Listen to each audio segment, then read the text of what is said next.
The day I found the diamond earring in our bed, a delicate teardrop design that definitely wasn't mine, marked the end of the woman I used to be. For 8 long months, I played the devoted wife while my husband Mark and his 26-year-old yoga instructor planned their future together. What they didn't know was that while they were dreaming of a life in my home, spending my money, and destroying everything we'd built, I was systematically dismantling their world piece by piece. The afternoon he finally handed me divorce papers, confidently telling me he'd allow me to keep my grandmother's china, was the same day I transferred the final $6.2 million from the sale of our estate to a Swiss account. His triumphant smirk vanished when he returned from his romantic weekend in Paris to find our home empty, my phone number disconnected, and every trace of my existence gone. But that was merely the opening act of his destruction, the prelude to a symphony of revenge that would echo through both our lives forever.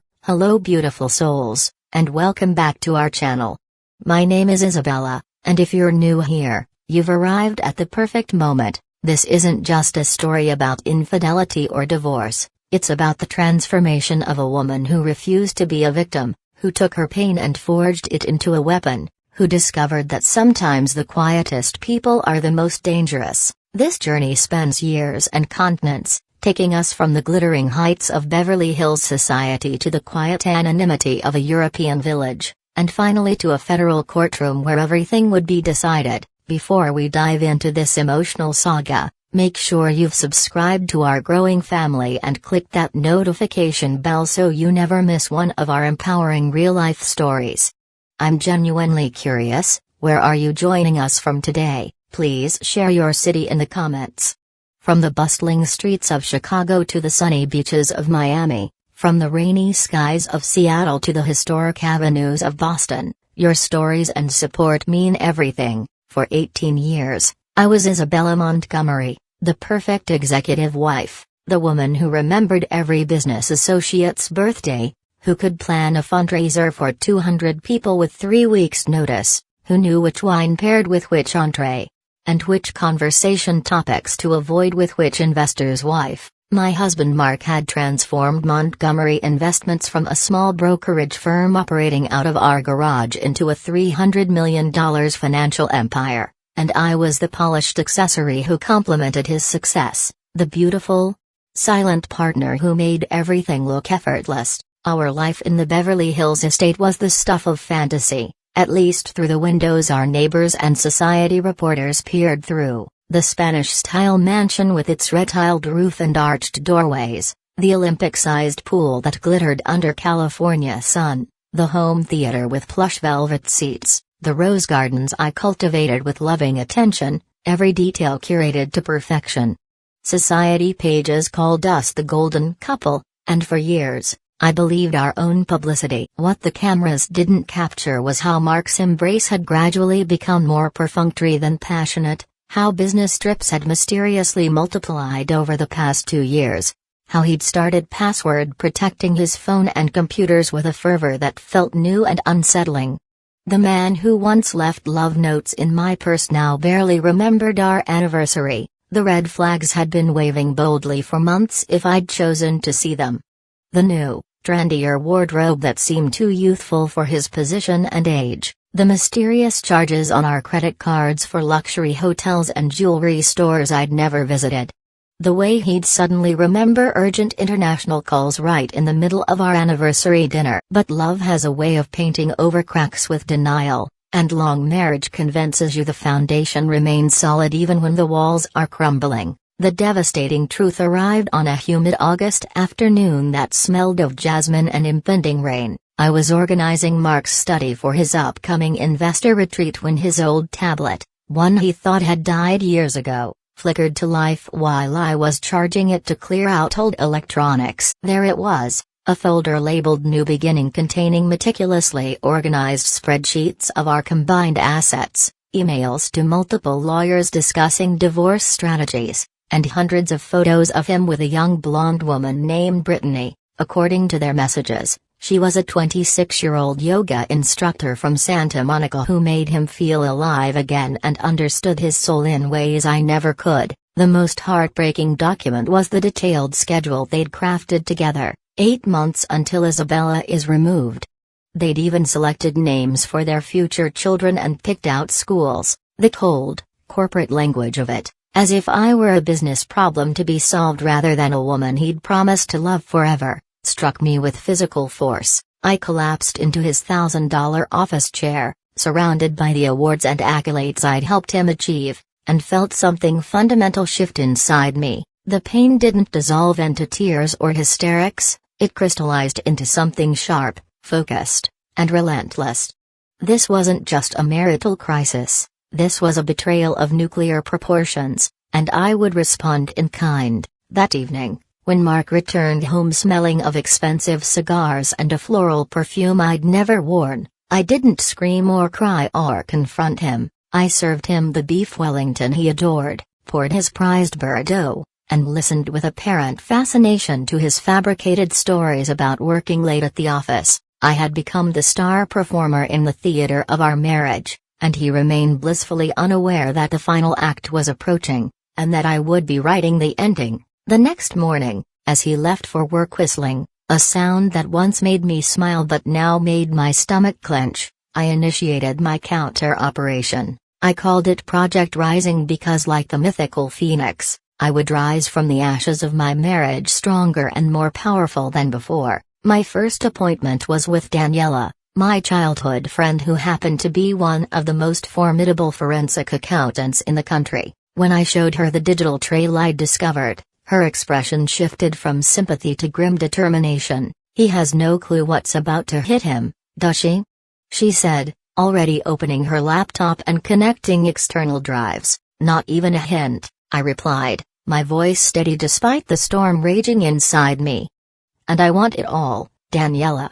Every dollar he's hidden, every asset he thinks is secure, every secret he believes is buried forever." Over the next 8 months, I became a phantom in my own existence. While Mark believed I was busy with charity committees and spa appointments, I was meeting with international real estate brokers, cybersecurity experts, and asset recovery specialists. I discovered concealed accounts in the Cayman Islands, undisclosed investments in Singapore, and shell companies in Luxembourg he'd never mentioned. I uncovered that he'd been siphoning company profits to personal accounts, committing securities fraud, and hiding millions from the IRS. The estate sold faster than I anticipated, to a Russian oligarch who paid $12 million in cash, no questions asked.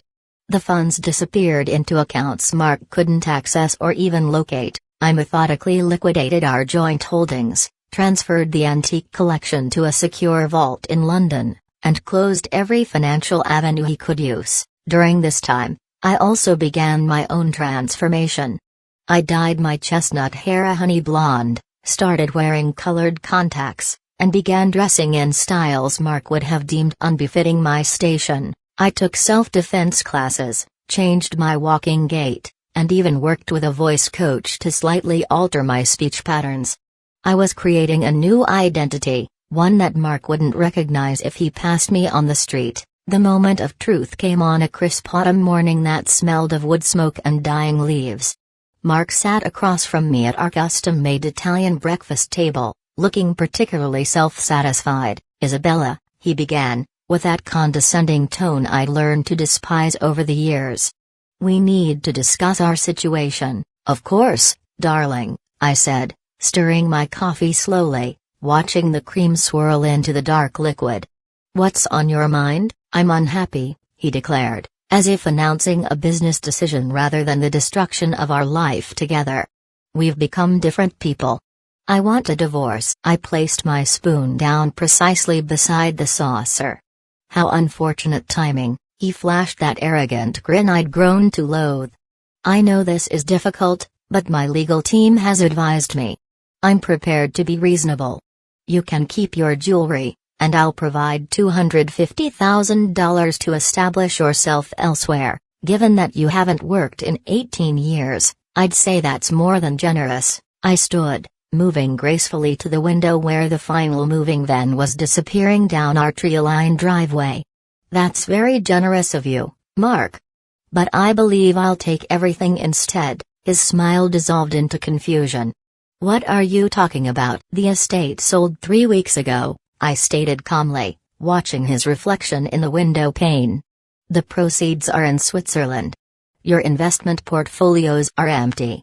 Your corporate cards are cancelled, and the SEC will be particularly interested in the documentation I've assembled regarding your creative accounting practices." His face underwent a remarkable metamorphosis, from bewilderment to incredulity to pure, undiluted fury. "You treacherous witch! You can't possibly—" "Watch me," I interrupted, lifting my single carry-on bag from beside the door. "Oh, and Brittany. Inform her the wedding plans need revision." "Though I suspect her interest will wane considerably when she learns you're not just penniless but facing multiple federal investigations." I walked out of that mansion forever, his enraged screams echoing behind me. I didn't glance back, not even when I heard the sound of shattering glass as he presumably threw something expensive against a wall. I had a new existence to construct, and he was already part of my past. My disappearance was meticulously planned. I'd established new identities in 3 different countries, each with supporting documentation that would withstand moderate scrutiny. I had apartments waiting in Lisbon, Montreal, and Bangkok, each furnished, stocked, and paid for years in advance through shell corporations so convoluted that not even Mark's best investigators could trace them. I chose Lisbon first, a city of 7 hills and golden light, where the past coexisted comfortably with the present. My apartment overlooked the Tagus River, with terracotta rooftops spreading out below my balcony. For the first month, I did nothing but walk the cobblestone streets, drink strong coffee in sidewalk cafes, and remember who I was before I became Mark Montgomery's wife. I allowed myself exactly 30 days to grieve, for the marriage I thought I had, for the man I thought Mark was, for the future we'd planned together. I cried for the children we never had, for the family holidays we'd never share, for the growing old together that would now never happen. And then, on the 31st day, I packed my grief away in a corner of my heart and turned my attention to the next phase of my plan. Meanwhile, across the ocean, Mark was unraveling, through secure channels and the private investigator I'd hired to watch him. The ultimate irony, I learned that he'd initially reacted with rage, then desperation, and finally panic as he realized the extent of what I'd taken. His company was under investigation, his assets were frozen, and Brittany had indeed disappeared the moment his financial troubles became public. He hired teams of lawyers from 3 different countries, employed private detectives from agencies known for their ruthlessness, and even attempted to have me declared psychologically incompetent, a move I'd anticipated and prepared for with medical evaluations from 3 separate psychiatrists stating I was perfectly sane. What he never anticipated was my ultimate weapon, the evidence that would obliterate him completely. Buried in the files I'd recovered from that forgotten tablet were not just plans for our divorce, but detailed blueprints for transferring stolen client funds to accounts bearing my name. Mark hadn't merely intended to abandon me, he'd planned to make me the perpetrator of his crimes, the scapegoat who would take the fall while he and Brittany disappeared with the money. The final confrontation occurred 9 months later in a federal courtroom in downtown Los Angeles.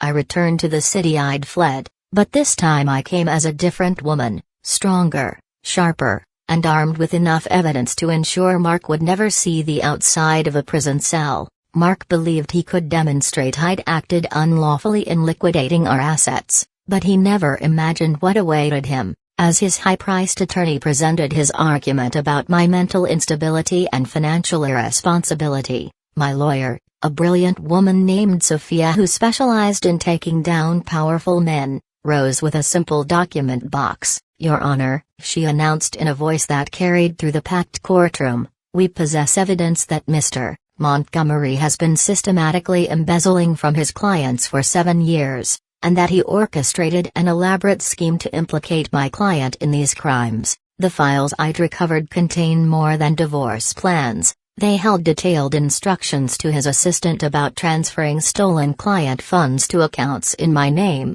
emails discussing how to frame me for the theft, and even recorded conversations where he explicitly stated his intention to make me take the fall. The expression on Mark's face when federal agents slapped handcuffs on his wrists made every moment of strategic planning worthwhile. The arrogance drained away, leaving behind a pale, trembling man who suddenly looked every one of his 48 years. As they escorted him from the courtroom, he turned to me with what appeared to be genuine tears in his eyes.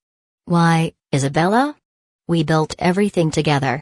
How could you destroy it all?" I stepped closer, close enough to smell the cologne I'd once bought him for Christmas, and whispered the words I'd been saving for a year. "You should have been content with merely betraying me. You shouldn't have attempted to annihilate me." I emerged from that courthouse a liberated woman, possessing every dollar he'd stolen, the profound satisfaction of justice served, and the understanding that sometimes, the quiet wife holds the ultimate power. In the months that followed, I settled the remainder of Mark's legal affairs from a distance. He was sentenced to 25 years in federal prison for embezzlement, securities fraud, and conspiracy. His company collapsed, his reputation was destroyed, and the society pages that once celebrated him now ran stories about his spectacular fall from grace. I, on the other hand, found a quiet peace I hadn't known was possible. I divided my time between my Lisbon apartment and a small villa in the south of France, where I started a foundation helping women rebuild their lives after betrayal. I took up painting again, something I'd abandoned when Mark told me it was a hobby, not a serious pursuit. I traveled to places I'd always wanted to see, the temples of Kyoto, the markets of Marrakesh, the glaciers of Patagonia. 2 years after the trial, I received a letter from Mark through his lawyer. He wrote about remorse and reflection, about the man he'd become in prison, about wanting forgiveness. I read it once, then burned it in my fireplace, watching the flames consume his words just as he'd tried to consume me. The last I heard, Brittany had married a wealthy real estate developer in Dubai and had twin boys. She'd apparently never visited Mark in prison, not even once. As for me, I learned that the greatest revenge isn't wealth or destruction, it's building a life so beautiful and complete that you're almost grateful for the betrayal that forced you to become the person you were meant to be. The Isabella who found that diamond earring would have collapsed. The Isabella I became picked it up, sold it for a considerable sum, and added the money to her new life fund. Sometimes, when I'm walking along the Lisbon waterfront at sunset, watching the light dance on the water, I think about the twisted path that brought me here.